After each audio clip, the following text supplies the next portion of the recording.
Alright guys, ang mapagpalang araw sa inyong lahat. May reaction video po tayo ngayon dito kay Rob Trip. Don't forget to subscribe this channel, Rob Trip Branch. Dito tayo sa branch at PBBM and Vice President Sara Duterte, relationship now irreparable. Ayan, sabi ni Tikia. At intro muna tayo guys, and without further ado, let's do watch.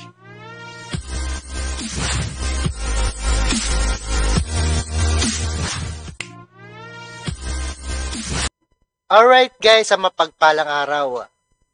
At ito ay political strategist Malu Tigia.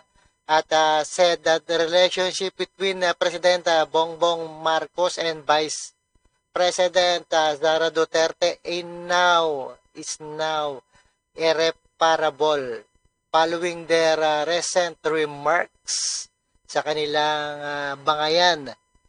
At dapat maayos to ngayong Kapaskuhan, di ba? Alright? Dapat maayos. Maayos sila. At ayusin na. At dapat ayusin. Alright, panoorin po natin dito sa branch.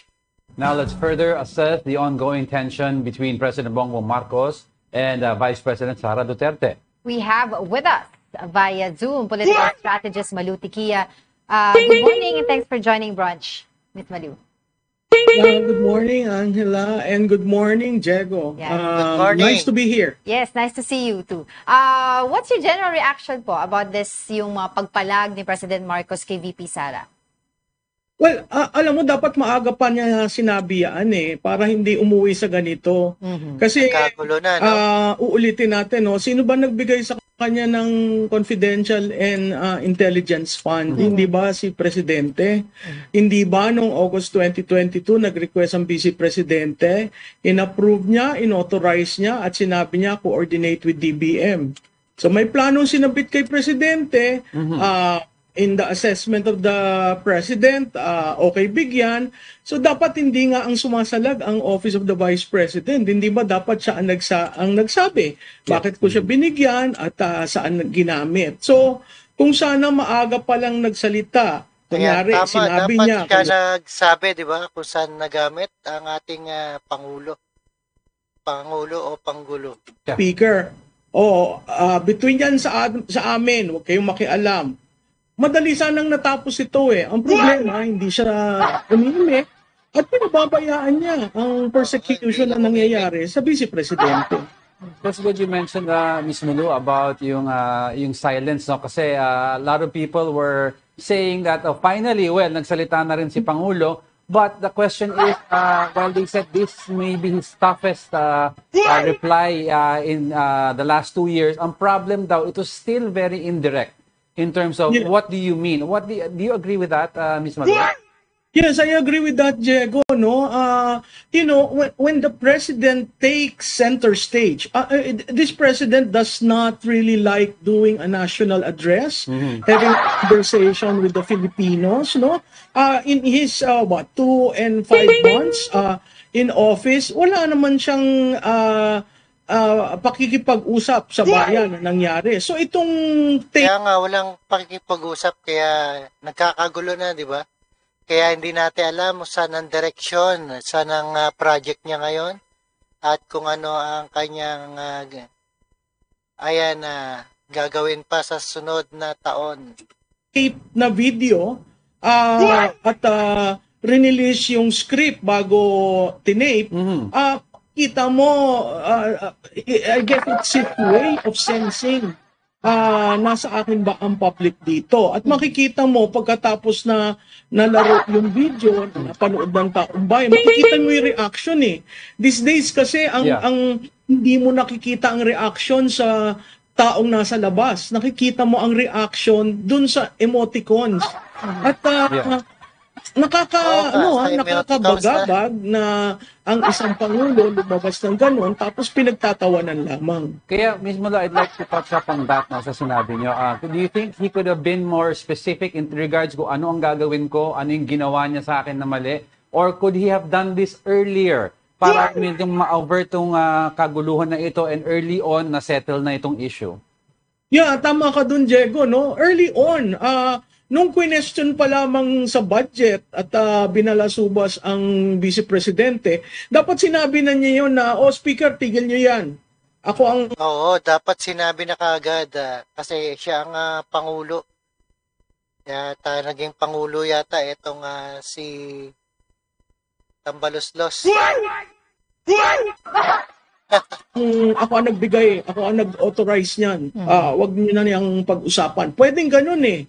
Pero inalaw niya. Ngayon, tama ka rin dun, Diego, dahil dapat merong actionable. Ano ba yung gagawin niya? Parang motherhood eh. At nag-adjust siya sa lengguwahe ng mga Duterte nung sinabi niyang yung tokhang, yung chichirya, hindi yan usually language niya. So makikita mo pag din-construct mo yung sagot niya, talagang ang target hindi yung base ng mga Duterte. Hindi naman yung mga nakapag-aral o mga negosyante. Tama. Kasi ang negosyante at nakapag-aral, ang tatanungin natin, how do we resolve? Kasi walang in effect, walang resolution. At pag walang resolution, ang bayan ang naghihirap, ang bayan ang nag-iisip. Paano ba ito? Paano ba natin ma-promote ang ating Pilipinas? Oo, dapat. Kung ang dalawang ating mga leaders nagbabangayan at makikita mo talagang kahit na yung sagot ni Vice Presidente, nagulat ako nung in-invoke niya si Benigno Aquino. Yeah. So sa tingin ko hindi mare-resolve na may mga kampo nagsasabi na tigil muna, mag-usap. Sa tingin ko, tumawid na tayo dun sa tulay. Irreparable na, sa tingin nyo? Talagang confrontational. Sa tingin nyo po, irreparable na? Oo, Irreparable Angela, na talaga. very irreparable. Pagka kagabi, nagsalita rin ang dating Presidente Duterte. So, makikita mo na mapipilitan tayo muli na humusga bilang Pilipino na ginawa natin noon. So from President Bongbong Marcos, let's go to the sister. Senator Amy Marcos, nagkaroon hindi na pulingid sa kaalaman natin yung mga statements ni VP Sara regarding sa kanilang ama, yung kukunin yung labi, tatapos sa Philippine Sea, but she stood by her, no? Senator Amy Marcos. What do you think ngayon? Ano ba dapat? Kasi nung nandun sa Veterans Memorial Hospital, yung Chief of Staff ni Vice President Sara Duterte, she also went there, diba? Along with sila Senator Bato de la Rosa, Senator Bongo, etc. She visited the Chief of Staff. So, ano ba yung dapat niyang gawin? Should she maintain this kind of friendship with the Vice President Sara Duterte? O dapat bang dumistansya na siya dahil may sinasabi na tungkol sa pagpatay na sa presidente itong si VP Sara? Angela, napakahirap ng posisyon ni Senator Amy, no? Oo, nasa gitna kasi nagbabangayan ang kapatid niya. Saka si itong best friend niyang si VP Sara. At si Amy Marcos ang nagikayat na tumakbo bilang vice neto ni PBBM. Kaya hindi pwede. Siya ang guardian ng legacy ng kanyang tatay. Makikita mo naman sa pagiging senador niya. Parating yun ang iniinvolve, parating sinusundan yung mga programa ng tatay niya, parating nagiging alituntunin niya sa public service yung mga sinabi ng tatay niya. Napakahirap dahil siya ay isa sa dalawang gobernador na sumanib at tumulong kay Presidente Duterte. So merong ganong historical. Masakit dahil kahit nakabalik na dito sa Pilipinas ang pamilyang Marcos, si Duterte lamang ang nagpalibing sa kanyang ama. Masakit dahil siya ang nagkumbinsi. Actually, siya ang nagtayo ng team. Architect, napakahirap. Wala akong mapapayo sa kanya. Siguro kailangang maging mahinahon. Mahirap naman kasing pumanig siya kay Vice presidente. Pero alam naman natin na, Oh, very that's what she's close doing right now. Yeah, oo. Oo, napakahirap. Oo. But what about VP Sara to Senator Amy Marcos? Dapat bang mag-cut ties na rin siya? Well, kasi alam mo, ang hindi alam ng publiko, silang tatlo ang nag-decide kung sinong tatakbo. Sila lang tatlo. Wala doon ang unang ginang, wala doon mga strategy. Sila lang tatlo nag-usap. At doon sinabi ni Vice Presidente, ikaw na ang tumakbo. So, nagparaya. Makikita yan ang natin si totoo. VP kahit na dun sa yung tumataas ang boses niya, nai-stress na siya. Ang gusto lang naman niya magtrabaho. Ulit-ulit na sinasabi. Ayan ang talagang naghimok sa kanila si Amy Marcos para pagtakbo bilang presidente. Etong si VP Sara. Alam ni Amy Marcos na super lakas ang mga Duterte, di ba? At number 1 sa Davao. Sabi, magtrabaho na tayo. Halika na, gawin na natin ang dapat nating gawin. Siguro hindi niya talaga nakilala si Presidente Marcos. Siguro doon sa promiso kasi na silang tatlo ang nag-usap, nawala kasi si Senator Amy sa governance. Yes. So yun, very telling kasi kung yung nagtayo ng unity team hindi kasama sa governance, sino ang tulay ni Vice Presidente? Nakita natin talagang pinatago siya. Miss Malo, I'd like to ask, no, in your opinion, ano ngayon po ang impact nitong nangyayari, no, between the Duterte and the Marcos camp sa upcoming elections? Because we all know yung Marcos brand is carried by Senator Amy Marcos, predominantly also with the PBBM. Hati sila doon. And si Senator Amy is, ika nga, nasa gitna po. No, so how should voters take this, yung mga loyalists ng Marcos or Duterte, and how will this impact yung mga ini-endorse na this coming midterm? Well, maganda yung tanong mo, Diego, no? Malaki ang impact nito sa election. Makikita natin ang bawat kampo. Oo, malaki impact niyan dahil sa mga kanilang mga magulang. Diba? Hindi naman talaga seryosong gumagalaw. Hindi katulad dati nung mga ibang panahon, ang pre-campaign, ngayon na. Pangatlo, ang sinet up ng alyansa or the admin party are people who can win on their own. So kung titingnan ko yan, 6 dyan ang kayang tumindig on their own without any endorsement. 6 ang kailangan ng tulong. Nasaan ang kapatid, si Senator Amy? Nanalo siya rank 8 noong 2019. Tumataas siya. In fact, naging 4. Pero ngayon, parang bumababa siya. So she's suffering because of the Marcos brand. Can the president endorse? I don't think he has an endorsement power like the former President Duterte. Very critical rin yan kasi sa pagpupulso namin, nakikita namin galit ang taong bayan sa mga nangyayari. Dati kasi alam mo, Diego, ang korupsyon, parang yan yung ang kandidato, may ilang babae. Okay na, sige na. Dati umabot tayo dun sa punto, bago ng kay former President Noy Aquino, ang corruption hindi na pinag-uusapan, given na. Pero these days, talagang masusuka ka dahil talamak at ang binabawasan pondo ng bayan. That's right. So ang taong bayan dapat lahat ng confidential funds buksan na kung isasalambuhat din yung kay Sara Duterte, di ba? Dapat buksan lahat kung gusto nilang buksan. Malaking impact yan sa kampanya. Ngayon, ang administrasyon may control sa pera at sa makinarya.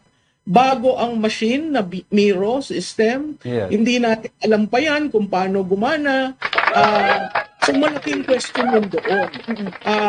Kakayanin ba ng oposisyon. Ang isang problema dyan, hindi pa na-define sino ba talaga ang Yun. oposisyon. Tama po, Miss Malu. Okay. Sino ba ang opposition? Oo. Kaya ang taong bayan naguguluhan eh. Kasi sa tracking namin, tinatrack namin yung supporters na pro-administration at anti-administration. Na nababawasan yun ha, at lahat pumupunta dun sa gitna na neutral. Na ang pag-aaral namin, pag na-define kung sino yung oposisyon, yung gitnang yon na palaki ng palaki, doon yun pupunta.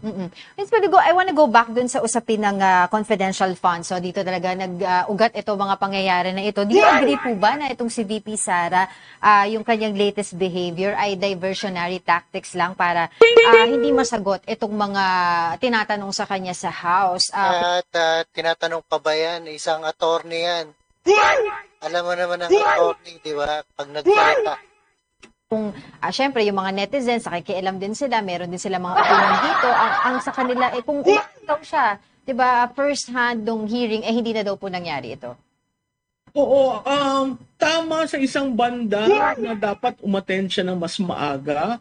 Pero ang titingnan natin, kaya hindi siya siguro umattend ng ganun kaaga dahil siya ay vice presidente at DepEd. Maraming sanga-sanga. Yung pagtawag sa mga tao at nakita naman natin lahat na halos tinawag, no? Sa yung kanyang pagkakagalit ng Sabado ng madaling araw, dahil na kung sa ginawa sa Chief of Staff niya. Ako rin naging Chief of Staff, kung meron akong among katulad niya na hindi iiwan, matutuwa ka, magkakaroon ka ng tapang ng loob. Pero doon, maling-mali kasi ang Kongreso, ilipat mo ang isang detained for contempt, ililipat mo sa Women's Correctional. Ano ba ang Women's Correctional? Ang Women's Correctional ay isang preso para sa akusado at convicted. Hindi naman ho akusado si Attorney Lopez. Hindi naman ho convicted. Ang conviction galing yan sa korte. So, bakit mo gagawin sa madaling Alatadong walang alam yung ating Kongreso, no? Kaya sila napupuna ng mga mamamayan. Di ba? araw? Yes. Ako, tingin ko, kaya yung ginawa, kasi hindi nila mapaalis si Vice Presidente sa kwarto ni Congressman Pulong. Ang sense nila, para daw tinatapakan ang institutional independence ng legislative branch. Yun naman kapatid. So, Yes. Yeah. hindi ko maintindihan kung saan nanggagaling yun. Miss Malo, I'd like to ask, no, kasi the US election just ended and kumbaga napikon na daw ang citizens ng America. That's why Trump came into power. And with regards to Philippine politics, tumataas po ang political risk index natin sa mundo with regards to investment. ranking. Because nagkakagulo daw ang two highest positions of the land. Tumataas po ang presyo ng bilihin, gasolina. And do you think now that the electorate or the public are now also reaching a point na magti-tipping point na po and anytime soon matipikon sa nangyayaring dalawang partido, dalawang paksyon and a new firebrand politician a la Trump or somebody tough will emerge? I'm taking off the bat. I'm taking a look at any of the tulfos. Well, alam mo, mantagal pa yung 2028 no? Pero mini-measure na nila ngayon pa lang. Right. Ano pa ang aral mula sa Trump campaign?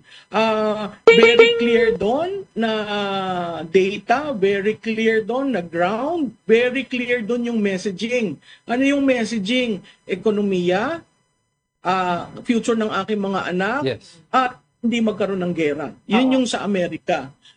Kung titingnan mo, Diego, globally, may anti-incumbency anti-incumbency wave globally. Yes. Lahat ng na iaalis sa posisyon. Okay. Maiaalis ba si Presidente? Hindi ko yun alam dahil 2028. But certainly, yung midterm, sa ating kasaysayan, yung midterm ay referendum ng incumbent. Pag nanalo ang kung sino man niyang hindi nasa administrasyon, kahit isa o dalawa lang na matitindi sa Senado, sa tingin ko magiging lame duck ang susunod na taon ni Presidente Marcos. Mas masakit 'yon na maging lame duck ka kasi wala ka ng, wala ka Yes. ng puwang. That's Kung right. titingnan mo, yung infrastructure ha, kung wala ka pang sinisimulan ngayon, wala kang i-inaugurate pag nagtapos ang term mo. That's right. Pero before we let you go, Alright guys, ayan, kailangan may gawin kayong maganda at maipasa ng maayos sa inyong mga batas. At maraming salamat sa panonood at pagkinig dito kay Rob Trip, and see us again sa ating the next one, sa ating reaction video. And don't forget to subscribe, Rob Trip. This is your friendly neighborhood, Rob Trip tayo. Alright, thank you so much and peace out.